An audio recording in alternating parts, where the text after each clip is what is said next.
kimsikiliza Ali Kamwe amekiri kabisa kwamba huu ni mchezo mgumu kwa upande wao. Sasa Evans pamoja na George Magunga, hebu tuweke huu mchezo sasa mezani. Kuelekea huu mchezo, ni club gani ambayo ina pressure kubwa sana kati ya MC Alger na Young Africans? Timu zote mbili. Ndio. Timu zote mbili kwa sababu ukiangalia kwanza mwenendo wa kundi, ndio.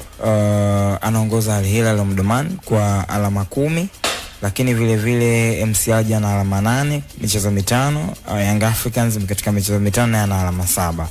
Na kinachotokea hapa ni kwamba MC Alger pressure yake ni kwamba atakuwa ugenini.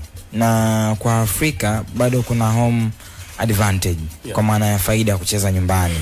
Na watakuwa wamepitia baadhi ya especially msimu uliopita, watakuwa waliona kitu gani ambacho kiliwakuta Belouizdad hapa nyumbani. Kwa hiyo na Young Africans kwa sasa hivi wana hiyo hali ya kujiamini kwamba tunacheza nyumbani, tuna faida tayari. Mechi iliyopita ndio ilikuwa ni mechi ambayo ni mtihani mkubwa kwao.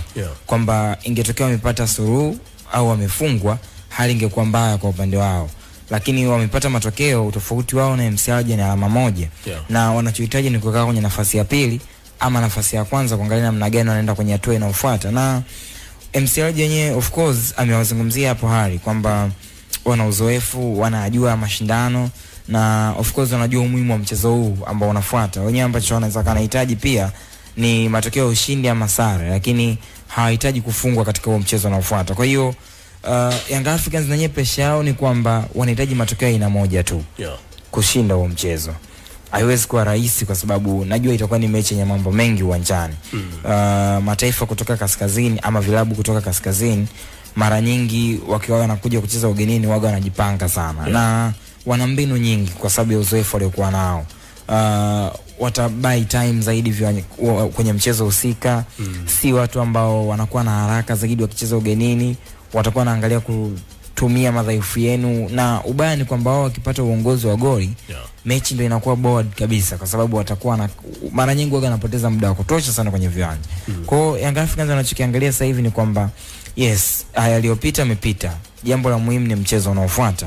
Wachezaji wote sasa hivi vichwa vyao vinafikiria huo mchezo, kwa sababu always kitu ambacho naamini wachezaji wao wanapenda kuandika historia.